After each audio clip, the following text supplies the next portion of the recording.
We see escalations all over the world. We see military escalations on pretty much every single front, but we're also seeing that more and more people are just fed up with what is happening out there. We see unions going on strike. We see people going on strike. We see whole populations of countries saying, you know what? Enough of this junk. We're going to just vote for the chaos party. We're going to make sure that whatever happens in our capitals is just jammed shut. We don't want anything to happen. We're done with this. We see people going on strike. We see missile strikes. We see airstrikes against all sorts of places. We just had an airstrike in Baghdad that the United States dropped a bomb or a missile on a senior commander of Iranian-backed militias in Iraq.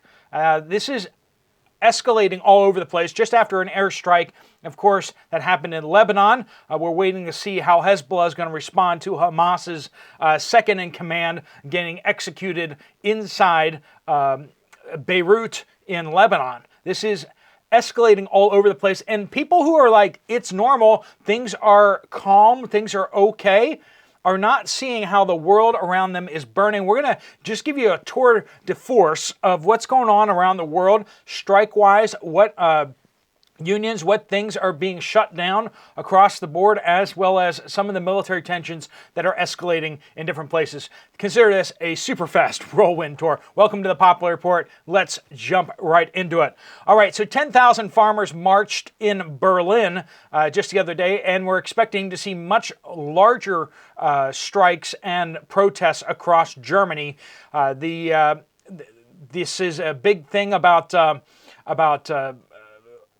basically anti-farmer legislation being pushed through. They're trying to shut down farms. They're trying to shut down what's going on with sustainable but also healthy farming.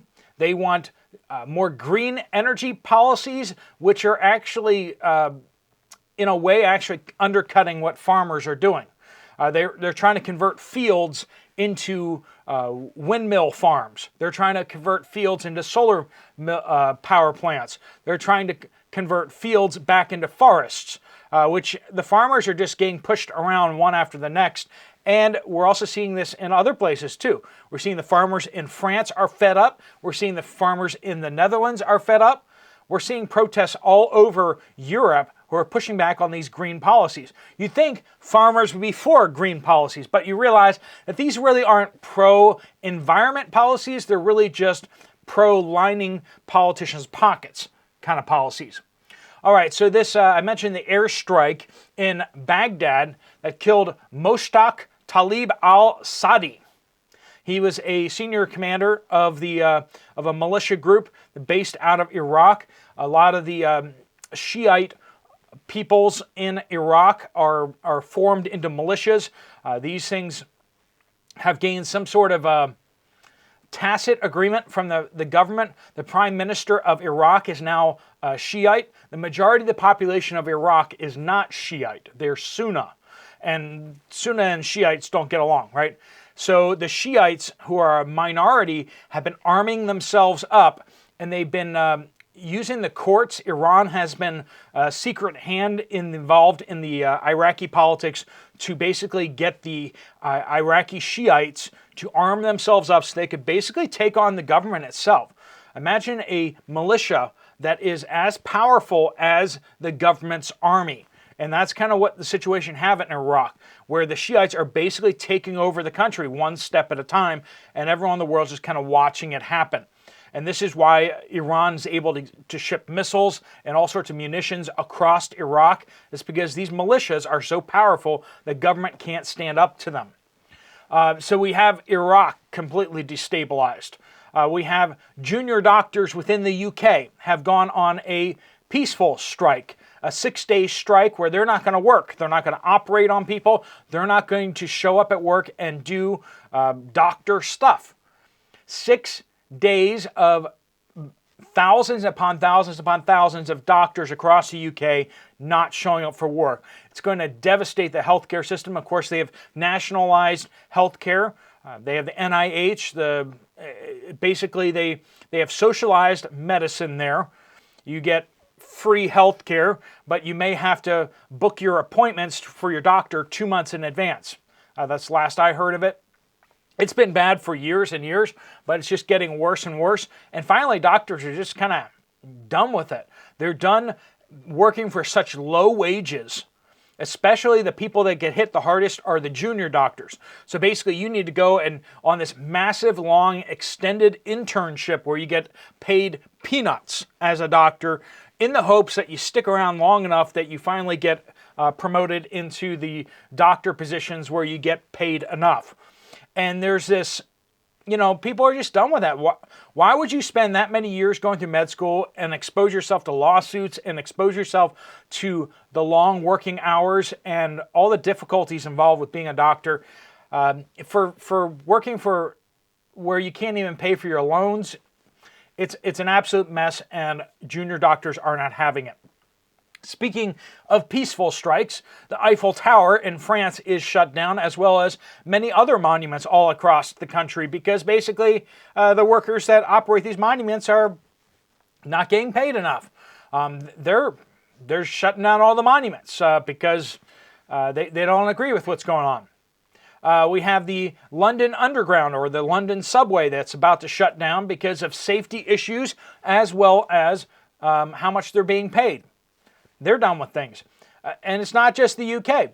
Let's look over at the United States. We have the United Auto Workers. They have 1,500 workers that are about to go on strike in Indianapolis.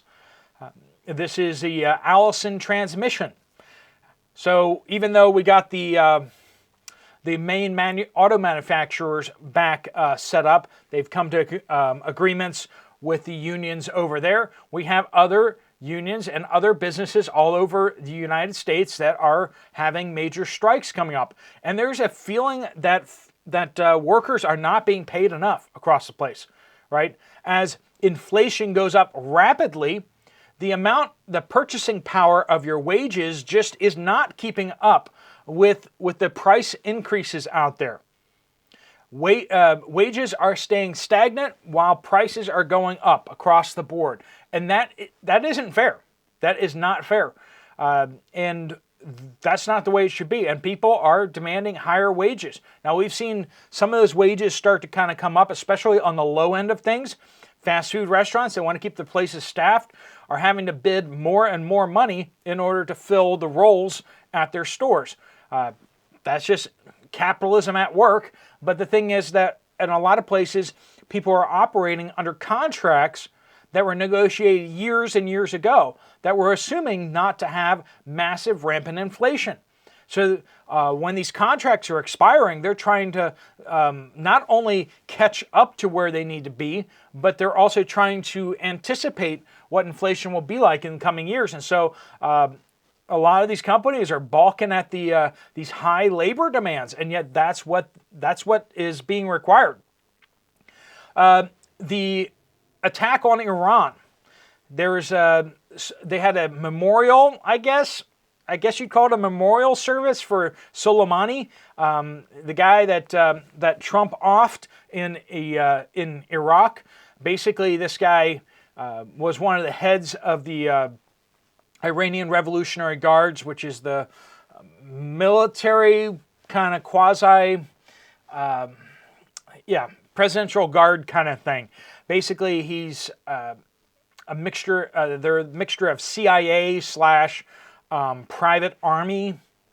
So it's hard to explain. The Iranian Revolutionary Guards, their head was assassinated in a bombing by the United States. So they're having this thing that they're trying to gin up a whole bunch of people, get really excited and upset about that all over again. That happened years and years ago, but they have thousands and thousands of people show up here. Well, 2 explosions in the crowd killed over 90 people. The number, it's kind of fluctuating up and down depending on who you read and that kind of stuff. But all in all, lots of people killed, lots of people injured. And, at first people were like, was it Israel? Was it the United States? What exactly was that?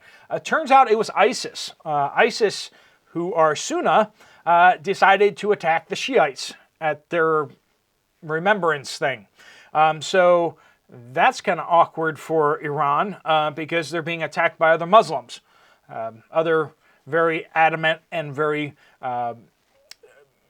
different faith tradition, but yet they're still reading out of the same Quran kind of thing. So ISIS apparently attacked Iran, and that's kind of, I think Iran's going to still try holding Israel accountable for that somehow or something. Absolutely insane. North Korea is out there talking smack against South Korea. North Korea is talking about nuking South Korea, basically, which is not good. Obviously, North Korea is mobilizing their military towards the border, and South Korea has been mobilizing their military towards the border. Things are definitely more on edge than they've been in the last 10 years or so. Things are definitely sensitive along the North Korean-South Korean border, the DMZ. U.S. troops, of course, are in South Korea along the DMZ. And so this is a serious situation that's developing there. And one of the things that really gets me going on that is what does North Korea know? Does North Korea kind of feel like the World War III is about to come and they're just kind of getting ready? And because they're the most inept of all the countries in that alliance, they're kind of basically tipping the hand of Russia, China, Iran, and North Korea. Are they just kind of telegraphing their moves a little bit? And that's kind of why we're seeing what they're doing. So that does have me concerned that they're getting prepared, and they're doing so a little more obviously, with less finesse than some of the other powers. We see Russia definitely increasing their military strength and ramping up military production very, very fast. China is ramping up its military production and its military capabilities. They are producing ships like nobody's business, and they are cranking out missiles all the time. And of course, we have the conflict between China and Taiwan, and this is going to come to a head in just a couple weeks. We are fast approaching the Taiwanese elections, and if they don't go China's way, we may see China get very upset about this. So last time they had their election, a couple years back, they had the option between the kind of pro-China party and the anti-China party. Now, they're both kind of squishy on all these things, but generally speaking, you got the anti-China party and the pro-China party. And last time around, the anti-China party won. And they're back up for election and everything like that. If the anti-China party wins again, China's going to be very upset. So they're very much pushing, but they're trying not to push too hard or too obviously for the pro-China party. But the pro-China party is not doing well on the polling.